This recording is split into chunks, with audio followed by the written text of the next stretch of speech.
Hello everyone. आज की class में हम टी का सममित चित्र बनाएंगे। इससे पहले की वीडियो में ए से लेके यस तक के सभी सममित चित्र कंप्लीट करवा दिए गए हैं। आप चैनल में जाके देख सकते हैं। शुरू करते हैं। सबसे पहले आपको एक रेखा खींचनी होती है। इस रेखा को हम क्षैतिज रेखा कहते हैं। ये रेखा खींचने के बाद आप चांदे की सहायता से इसमें एक 90 अंश का कोण बनाने के लिए 90 अंश की जगह इस प्रकार से एक पॉइंट रख देते हैं तथा राइट साइड में एक 30 अंश का कोण बनाने के लिए एक पॉइंट रख देते हैं। लेफ्ट साइड में भी एक 30 अंश का कोण बनाते हैं तो वहाँ पे भी एक पॉइंट रख देते हैं। पॉइंट रखने के बाद ये जो 90 अंश का हमने पॉइंट लिया है इसे हम इस पॉइंट से मिलाएंगे और याद रखेंगे ये जो रेखा रहेगी ये 90 अंश होते हुए जाएगी और इसकी ऊंचाई हमें मात्र 7 सेंटीमीटर ही रखना है। इस प्रकार से ये रेखा खींच देंगे। रेखा खींचने के बाद पटरी पुनः इसी रेखा पे रखते हैं और इसमें एक एक सेंटीमीटर दूरी नापकर इसमें पॉइंट्स रख देते हैं। पॉइंट्स रखने के बाद अब हमने राइट साइड में ये जो 30 डिग्री का कोण माना था इसमें हम पटरी रखेंगे और पटरी की सहायता से इसमें 4 सेंटीमीटर दूरी नापकर एक रेखा खींच देंगे।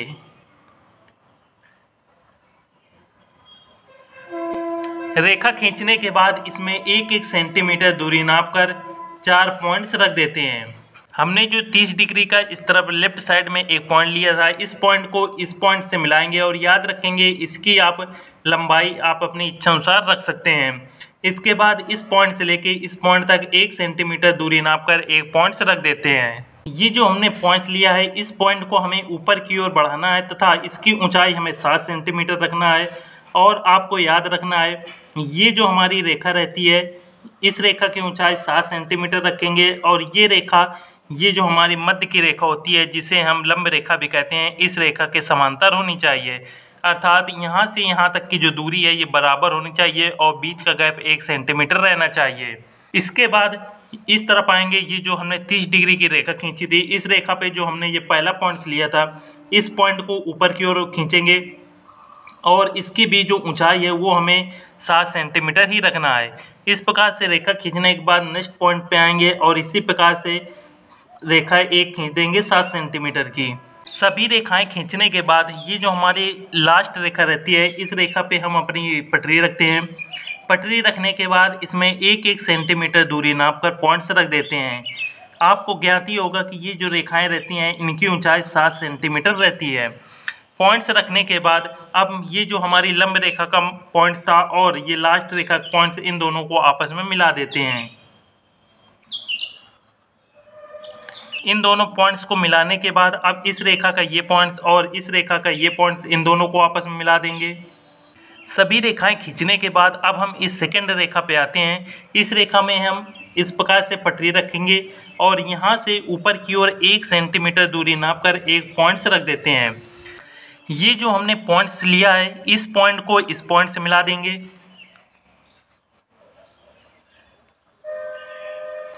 इन दोनों को मिलाने के बाद अब हम इस पॉइंट को और इन दोनों पॉइंट को भी मिला देते हैं। इस प्रकार से मिलाने के बाद अब इसमें हम पुनः पटरी रखते हैं और इस रेखा पे नाप के हम 1-1 सेंटीमीटर दूरी के 3 पॉइंट्स रख देते हैं। ये जो हमने पॉइंट्स लिए हैं इन पॉइंट्स को इस रेखा से मिला देंगे। इसी प्रकार से सभी पॉइंटों को इन रेखाओं से मिला देते हैं।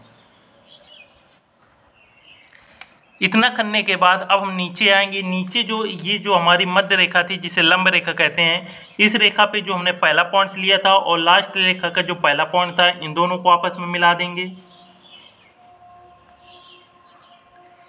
इसी प्रकार से इस रेखा पे जितने भी पॉइंट्स हैं उन सभी को मिला देते हैं। सभी पॉइंट्स को मिलाने के बाद इस रेखा पे हमने ये जो पहला पॉइंट्स माना था इस पॉइंट को इस पॉइंट से मिलाएंगे। इसी प्रकार से जितने ये पॉइंट्स हैं इन सभी पॉइंट्स को इन रेखाओं से मिला देते हैं। ग्राफ बनाने के बाद अब हम नीचे ये जो रेखा थी जिसे क्षैतिज रेखा बोला जाता है इस रेखा को पटरी की सहायता से थोड़ा बढ़ा लेंगे। बढ़ाने के बाद अब इसका नाम दे देंगे। ये 30 अंश की रेखा थी तो यहाँ पे 30 अंश लिख देते हैं। ये 30 अंश की रेखा थी यहाँ पे 30 अंश लिख देंगे तथा इसकी ऊंचाई दर्शाने के लिए हम इसमें पटरी की सहायता से इस प्रकार से एक रेखा खींचेंगे और इसकी ऊंचाई हम 7 सेंटीमीटर लिख देंगे। ऊंचाई लिखने के बाद अब हमको इसकी चौड़ाई दर्शाना है। चौड़ाई दर्शाने के लिए ऊपर की ओर इस प्रकार से एक रेखा खींचते हैं और यहाँ पे इसकी चौड़ाई 4 सेंटीमीटर रहती है, तो यहाँ पे 4 सेंटीमीटर लिख देंगे। तथा ये जो हमारे वर्ग काट रहते हैं अर्थात या खाने रहते हैं, इनकी खाने की नाप दिखाने के लिए यहाँ पे हम इस प्रकार से 1 सेंटीमीटर इस प्रकार से लिख देते हैं। इसके बाद ये जो हमारी रेखा है, इस रेखा को सममित रेखा कहते हैं, तो यहाँ पे हम इसका नाम दे देंगे सममित रेखा। ग्राफ बनाने के बाद अब हम टी का सममित चित्र बनाएंगे। टी का सममित चित्र बनाना बहुत ही आसान है। इसके लिए सबसे पहले ये जो हमारी रेखा है मध्य रेखा, इस मध्य रेखा में आप इस पॉइंट तक आएंगे। ये हमारा पहला पॉइंट हो गया, इसका ये दूसरा पॉइंट। ये दूसरे पॉइंट से लेके इस वाली ये जो रेखा है, इस पूरे रेखा को हम डार्क करते हैं।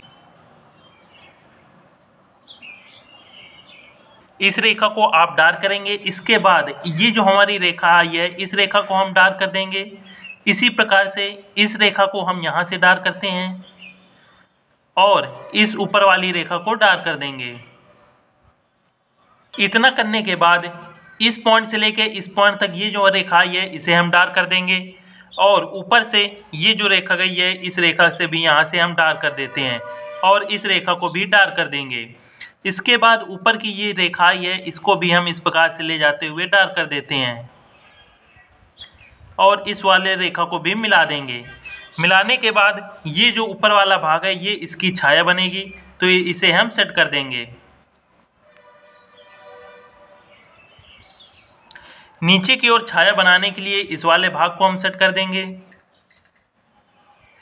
इतना करने के बाद ये जो हमारा पहला और दूसरा तीसरा चौथा मध्य की ये जो दोनों खाने रहते हैं, इन दोनों खानों के यहाँ पे 0.55 करते हैं।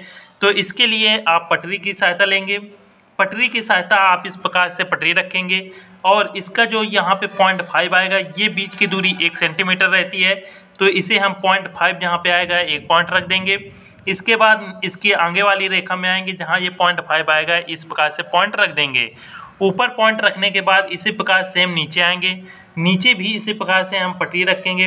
पटरी रखने के बाद ये पहला और दूसरा खाना जो है, दूसरे खाने में 0.5 लेंगे और ये तीसरे खाने में भी इसी प्रकार से 0.5 लेंगे। इसके बाद ये जो हमारा पॉइंट था, इस पॉइंट को हम नीचे ये जो पॉइंट्स माना है, इन दोनों पॉइंटों से आपस इस प्रकार से मिला देंगे।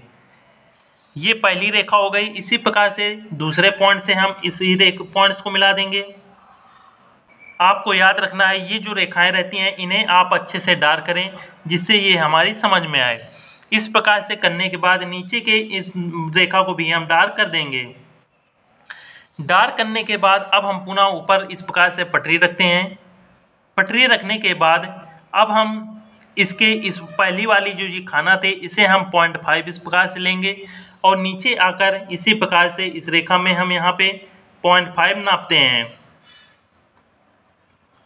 इस प्रकार से 0.5 नापने के बाद ये जो हमारी रेखा है, इस रेखा को हम नीचे की ओर बढ़ाएंगे। याद रखना है, यहाँ तक आपको नहीं बढ़ाना, इसके जो ऊपर वाला खाना है यहाँ तक आप बढ़ाएंगे, इसलिए इसको यहाँ तक इस प्रकार से आप बढ़ा दीजिए। इस प्रकार से बढ़ाने के बाद अब हम ये जो रेखाएं थी, इसका ये पॉइंट्स और ये पॉइंट्स को एक दूसरे से मिला देंगे। इस प्रकार से इन दोनों को आपस में मिला देंगे। मिलाने के बाद ये जो भाग हमारा आया है, ये इसकी छाया रहती है। छाया करने के लिए आप इसे अच्छे से सेट कर दीजिए। इस प्रकार से आप देखेंगे, इसे अच्छी तरीके से सेट करने के बाद ये हमारा टी बन चुका है। और यदि आप हमसे बात करना चाहते हैं तो आप हमारे टेलीग्राम चैनल अनुराग YT एडिट को ज्वाइन कर सकते हैं या इंस्टाग्राम में अनुराग YT एडिट सर्च करके आप वहाँ पे हमें फॉलो कर सकते हैं। मिलते हैं नेक्स्ट वीडियो में। जय हिंद।